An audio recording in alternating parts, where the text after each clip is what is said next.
I feel kind of bad because these have stopped being funny and they've started becoming real. Much like a season of The Real World. But, I have even more to apologize for than that, and that is the fact that I have been wearing this shirt since at least the last time I recorded one of these, which was more than a week ago. And you know what? Sorry, not sorry, okay? Okay? I will wear this shirt as often as it takes. Takes what? I don't know. But it'll take something. But this episode gets me real, it gets me real thinking. Always, I don't know, how new am I to The Bachelor and The Bachelorette? This is only my second Bachelorette, and I think that Ben may have been my first Bachelor, and, a lot of people have had these thoughts before me, I'm certainly not radical or revolutionary in my ideas about this fucking show, but I find that this hometown episode is really interesting, and believe you me, I don't know if next week is the fantasy suite episode, but these episodes in particular are, insane. My hair. Ugh, I need a haircut, you guys. I need a haircut so bad. Okay, so, she goes to, Chase's place first, and Chase lives in, some kind of fucking... Who was that guy? That guy who painted those paintings that were, really super, bucolic and shit, like houses and cottages and stuff. One of those paintings, I don't think Norman Rockwell is who I'm thinking of, but somebody. And she builds, a snowman with him, according to the last scene of the thing, which came after the credits. Right? And when I mentioned that it's Chase, she's going to see Chase. And the weird thing about Chase is that he has absolutely no expression or emotion in his speech. He doesn't really, he doesn't have any, he has monotone, right? But the weird thing is that his dad is the exact same way. And so he clearly gets that from his dad. And what's really bizarre to me, aside from the fact that his mom is a lot like Amy Poehler in Mean Girls as Regina George's mom, but not in that weird way where she has a dog chewing on her breast, but just in her, I don't know, that's just what I thought of when I saw her. I'm not trying to insult anybody. Is that Chase is really concerned that JoJo's gonna be gonna not want to pick him because he comes from a divorced family, and I'm like, okay, Chase, you and the majority of people right now in this country, as far as I understand it, right, the majority of people either come from families that have been split by divorce or come from families that were never together in a married coupledom anyway. So calm the fuck down, okay.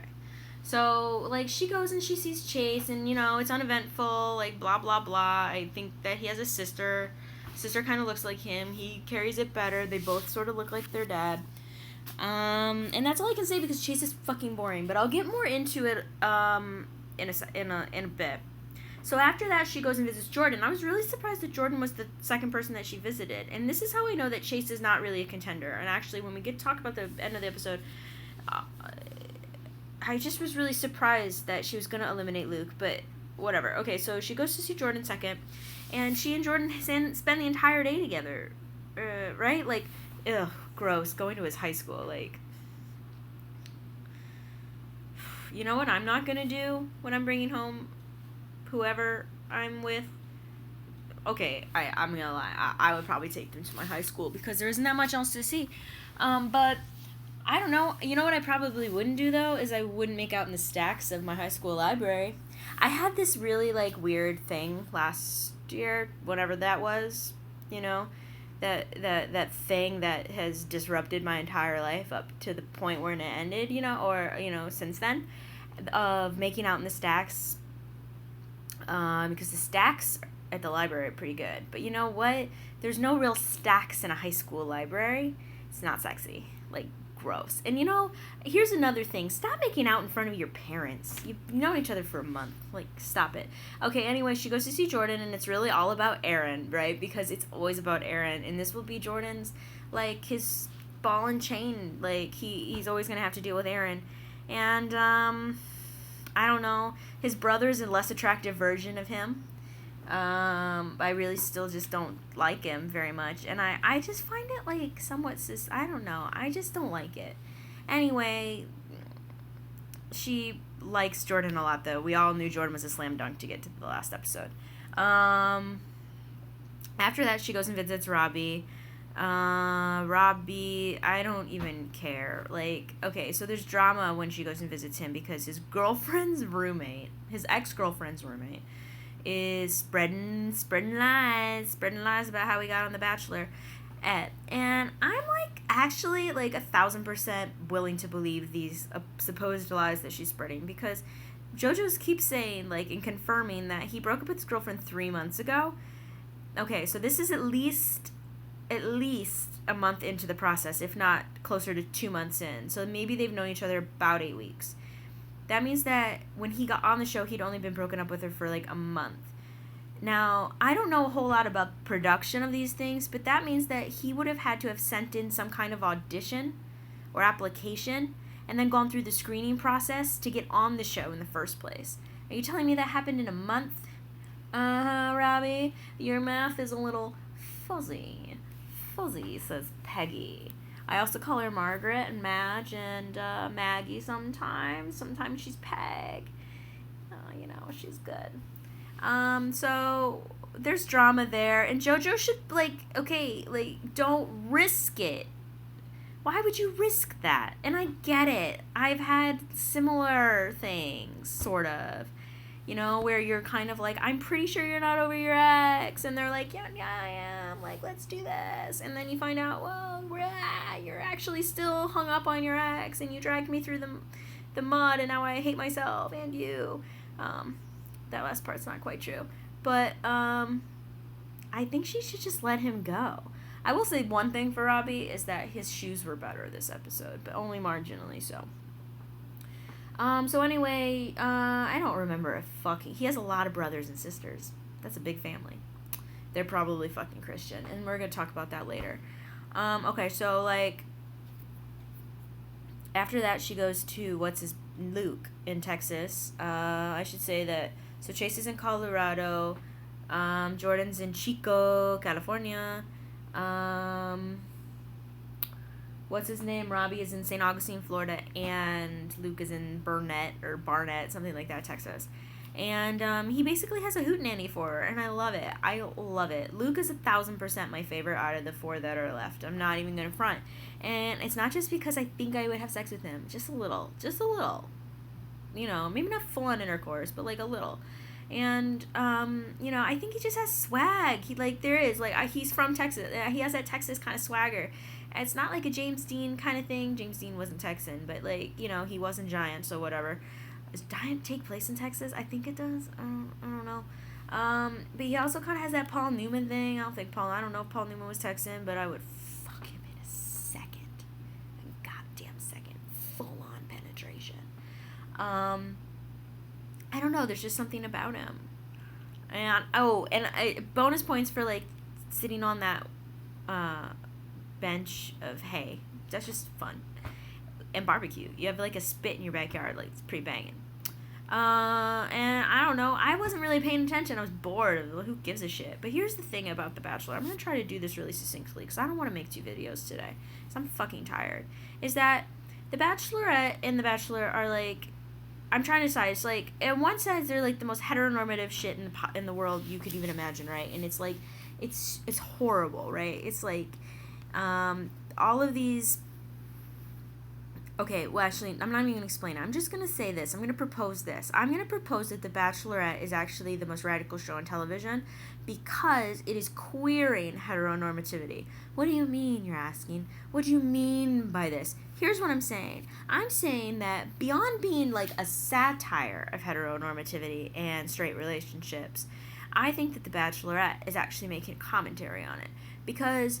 First of all, what kind of privilege is it to have all of these men at your disposal and to fall in love with that many of them? What that implies is that you have, unprecedented amounts of choice.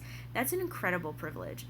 You can make out with them. You can make out with them after a minute after knowing them. No one's going to judge you for it. I mean, someone judges the women for it. They'll slut-shame you, but I'm not talking about that right now. I'm sorry. I know intersectionality, blah, blah, blah, but there's no time. Okay, so, it's basically a farce, right? On this idea that straight people have all this privilege and they have all these choices available to them and that they can even go on TV to find somebody. But I think that that's the queering of it, is that this is actually kind of radical, and that she is putting this up to some kind of weird test, and she knows these people for 2 months and then decides at the end which one she wants to marry after really going on the equivalent of like 2 dates with them and meeting their family in this really bizarre way. On top of that, the men that she's dealing with are like not very particularly interesting. They all have really bizarre careers. Luke's a war veteran. I don't know what that means, except for like, I know what it means for his past. I don't know what it means for his present. Well, how does he make money now? I do not trust that the VA takes care of their war veterans in terms of like monetary shit for the present. God damn it, I'm not going to be able to do this on time. And so like, you know, what does Jordan do? He's a former pro football player. What does Robbie do? He's a former swimmer. Chase is the only one with a job, and he's like a medical sales rep, and no one in the history of ever knows what that means, right? And so in a way, it's like, we're going to take the most milquetoast guys, and we're going to make them interesting, because we know that you're so desperate to find them interesting that you'll find them interesting. In a way, it's like playing with audience expectations, and the majority of the audience here are straight people.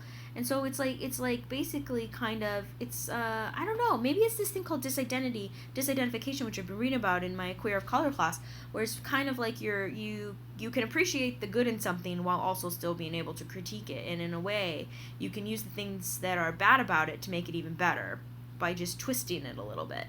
And maybe that's what this show is doing. Maybe this show is queering heteronormativity. You heard it here first, you know? I also think that it's really, really strange that all of these men still live in their hometowns where they grew up. Do you think that they just go back for the show, or really do none of them move? Like, does Jordan really still live in Chico? St. Augustine seems kind of cool, but it also seems kind of smart. Like, go out, live your life, like, leave the world. It's really strange. And I think that that's like some kind of weird, so it's like, we're commenting on this sort of imaginary idea of marriage, the fact that Chase is scared that Jojo's going to be put off by his parents' divorce, when like more than 50% of marriages end in divorce. It's just kind of like the Bachelorette and the Bachelor, more than anything else, are pretty much saying heteronormativity is not real. Like, or is real, but it doesn't work. And what we need to do is think about things differently. Because if the majority, if 50-some% of people can get married and divorced after like so-called legitimate courtships, why shouldn't this system work? It's also a gross demonstration of straight privilege. But I think that that's part of it. I'm going to write a paper about this. I'm going to go back to school and write my dissertation about the Bachelorette. So, thank you. Be my references. And that's all I got to say, because I'm fucking tired. I'm so goddamn tired. And I don't want to make a second video. So, you know, here's hoping that next week Luke doesn't get cut. How is it not Chase? How is Chase still here? Actually, he was like the most emotive I've ever seen him in this episode, but he was still kind of like, you know, underwhelming.